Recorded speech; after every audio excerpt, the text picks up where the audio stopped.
Alors, je suis un peu emmerdé parce que certains qui sont passés avant moi ont piqué tout mon discours, mais je voulais revenir sur quelque chose que François nous avait dit tout à l'heure. François, je te vois pas. Ah, c'est pas grave. François nous a dit qu'il y avait quoi 6 universités encore bloquées. Bravo, vive le rapport de force. Combien de fois qu'on pense Alors, je vais finir par croire qu'à force, là, vous êtes tous en train de vouloir pousser le mouvement jusqu'au bout. Je vais finir par croire que vous avez raison, il y a peut-être un peu de concurrence entre les universités, à savoir qui c'est qui va développer en dernier.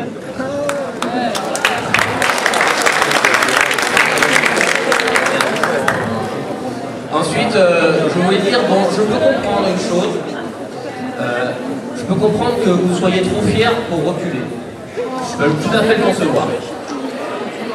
Je peux comprendre que dans ce cas-là, vous ayez choisi de vous faire un harakiri à la japonaise au point de vue universitaire. Ça aussi. Mais je voudrais savoir quel droit vous donne, qu'est-ce qui vous donne le droit, pardon, de choisir pour 21 000 étudiants de les envoyer dans le précipice avec vous. Vous pouvez m'expliquer?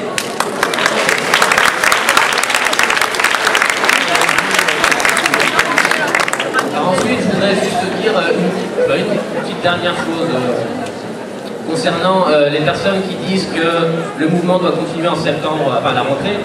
Je n'ai rien contre ça, personnellement. Ce qui me dérange, c'est le fait qu'ils le crient haut et fort comme ça.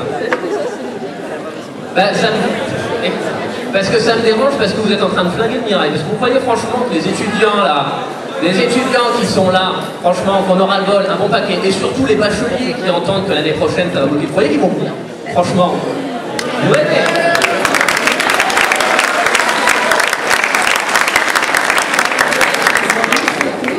Donc personnellement, j'estime qu'il serait peut-être temps de se remettre à reprendre les activités universitaires. François tout à l'heure a dit que des examens sans le savoir, on n'avait aucun intérêt. Moi, vous m'excuserez, mais passer en année supérieure sans le savoir, ça n'a aucun intérêt aussi. Donc pourquoi demander la validation du semestre? Donc des examens, même s'ils ont une valeur nulle, doivent se tenir parce qu'ils ont plus de valeur qu'une validation du semestre. Et pour une fois, je rejoins le point de vue de Ludivine, qui a proposé de faire tenir des examens en se basant en proposant des examens se basant sur le programme du premier semestre. Donc, juste un dernier mot. Merci pour cette année magnifique. Grâce à vous, on a eu une demi-année de cours. Et on vous revoit l'année prochaine, ça risque d'être sympa. C'est pas fini.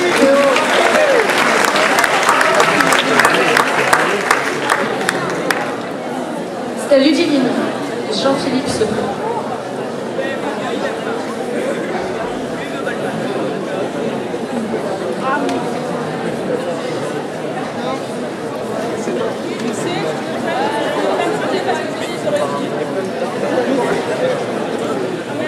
Alors, rebonjour, Ludivine, militante à l'UNEF. Donc moi je vais revenir sur plusieurs éléments. Premier élément sur la mobilisation. Parce que effectivement, pour ne pas se le cacher, on est une des seules universités à avoir des assemblées générales qui sont toujours aussi massives et qui votent aussi massivement le blocage lors des AG. Il ne faut pas se le cacher, notre rapport de force localement, il ne ressemble pas beaucoup au rapport de force qu'on a nationalement et qui nous permettrait peut-être d'obtenir ce pourquoi on se bat, c'est-à-dire la concurrence entre les universités, la précarité, etc. Néanmoins, je pense qu'aujourd'hui, on ne doit pas pointer du doigt la mobilisation en disant qu'elle n'a rien obtenu. On ne doit pas faire en sorte de tirer sur les étudiants mobilisés en disant que c'est de leur faute. Je pense qu'aujourd'hui, la mobilisation, elle a obtenu au moins quelques éléments, même si on est tous d'accord pour dire que c'est pas suffisant, même si c'est vrai qu'on reste sur notre faim dans cette mobilisation, et même si c'est vrai qu'il reste encore beaucoup de choses à obtenir. Alors Damien, tu disais, il faudra reprendre en septembre la mobilisation, etc. Mais moi, je suis d'accord avec toi. C'est pour ça qu'il existe des organisations syndicales qui sont là pour organiser la mobilisation tout au long de l'année et pas seulement 3 mois dans l'année. Oui, aujourd'hui c'est important de se syndiquer et de faire en sorte de faire continuer la mobilisation pour que l'année prochaine, la mobilisation elle continue, qu'elle s'accentue et qu'on arrive à obtenir quelque chose d'une mobilisation majoritaire.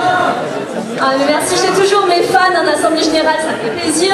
Et c'est d'ailleurs très drôle parce que ceux qui buglent en haut des amphis, ce sont ceux qui ne prennent jamais la parole à la tribune. Donc moi je t'inviterai à venir prendre la parole en tribune aussi. Alors, dernier élément sur la question des examens. Sur la question des examens, effectivement, il ne faut pas que ça cristallise le débat, il ne faut pas que ça remplace la question de la mobilisation. Mais néanmoins, je pense qu'il faut que c'est une question qu'on se pose, et effectivement on se la pose tous. Je pense que demain on en disera plus en assemblée générale, mais je pense que déjà cette AG, elle doit se positionner pour dire que d'une part, il ne faut pas qu'il y ait des examens sur des cours qui ne se sont pas tenus au deuxième semestre, qu'effectivement, si examen il y a, ça doit être sur les cours du premier semestre pour les étudiants qui n'avaient pas validé leur premier semestre, qui puissent passer les yeux qu'ils ont manqués. Et je pense aussi qu'il faut qu'on n'ait aucun tabou par rapport à ça, qu'on ose dire que la validation automatique, oui, pour l'instant, c'est compromis, c'est plus que difficile, et je pense qu'on ne l'obtiendra pas. Et je pense qu'il faut qu'on s'interdise rien, qu'on réfléchisse ensemble à ce qu'on veut obtenir, parce que c'est hors de question que les étudiants ils aient un semestre de retard l'année prochaine, parce que leur présidence aura décidé de mettre un report du semestre aux étudiants, parce que ça, ce serait irresponsable. Et je pense qu'à un moment donné, il faut qu'on fasse en sorte de donner des conditions à la mobilisation de se poursuivre l'année prochaine, parce qu'effectivement, on n'est pas à la fin du quinquennat de Nicolas Sarkozy, on aura d'autres attaques, d'autres raisons de se mobiliser, donc continuons et essayons de trouver une échappatoire et ne nous embourbons pas dans la question de la validation automatique. Donc cette proposition sera soumise au vote tout à l'heure, et donc je vous invite tous à prendre part au vote sur cette question-là.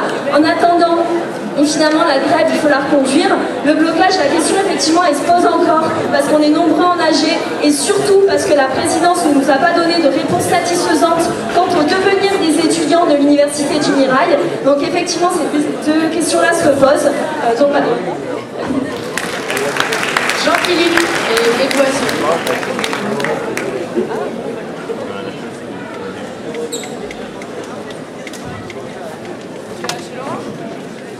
Bonjour, Jean-Philippe, donc je suis étudiant en L2 d'histoire et je suis au stade par correspondance, étudiant par correspondance. Donc j'ai un regard moi aussi un peu décalé sur ce que vous faites aujourd'hui, mais je suis content d'être là. Donc si je suis par correspondance, ça veut dire aussi que je bosse, que je travaille, que je suis salarié, et un peu loin ici parce que je suis à Marseille, on peut le dire. Et donc en tant que salarié, j'ai régulièrement l'occasion de participer, nous aussi, vous savez, les salariés ont pas mal d'occasions ces dernières années, ces derniers temps, de se mobiliser, d'avoir des luttes qui ressemblent un peu aux vôtres, qui sont des attaques diverses et variées. Ça a été les régimes de retraite il y a quelques années, pour beaucoup qui n'est pas encore à l'université le temps. Et dans ces luttes, ben, moi j'y participe assez régulièrement, en tant que modeste salarié. Donc, tout ça pour vous dire que j'ai une certaine sympathie pour votre mouvement, que je trouve légitime, que j'ai pris le souhait de lire la loi LRU et que je trouve qu'effectivement on est en cause, bon, ouais, ça a été expliqué aujourd'hui, sur le statut des enseignants-chercheurs, sur la constitution même de l'université, beaucoup de choses. Donc, je trouve le mouvement, j'allais dire le mouvement, ceci dit, j'ai entendu ce matin, je crois que sur la question de la validation automatique des épreuves, vous êtes dans une forme d'impasse. Parce que j'entendais tout à l'heure au niveau national, bon, ça, malheureusement le mouvement s'essouffle, et vous dites ah ben on va essayer d'obtenir localement quelque chose. Bon ça j'en ai fait pas mal des grèves, et je veux dire c'est la porte de sortie, hein, quand on commence à dire ça. Oh, pourquoi pas, hein. Moi je pense que vous avez raison de vouloir obtenir localement des choses. Par contre, je crois qu'il faut trouver une issue à l'impasse. Et aujourd'hui, j'ai entendu quand même des pistes. J'ai entendu la personne qui était juste avant moi, je crois qu'elle s'appelle Ludivine, qui est de l'UNEF, mais au-delà des organisations, j'ai entendu des choses, des pistes qui pourraient permettre d'avoir une validation dans laquelle tout le monde puisse y trouver son compte. Et moi, je vous dis, à titre égoïste, j'en suis intéressé, mais je crois que tout le monde peut être intéressé par cette sortie, ce qui ne remet pas en cause ni la légitimité du mouvement, ni ses éventuelles suites sous d'autres formes et dans d'autres moments l'année prochaine. Mais je crois qu'il est important de passer par, de trouver des éléments. Moi je ne suis pas un technicien de quelles sont les modalités qui peuvent permettre de sortir de ça, mais je pense qu'il y a des modalités à trouver qui pourraient être, je suis un peu vieux donc je fais le sage de la journée, mais qui pourraient être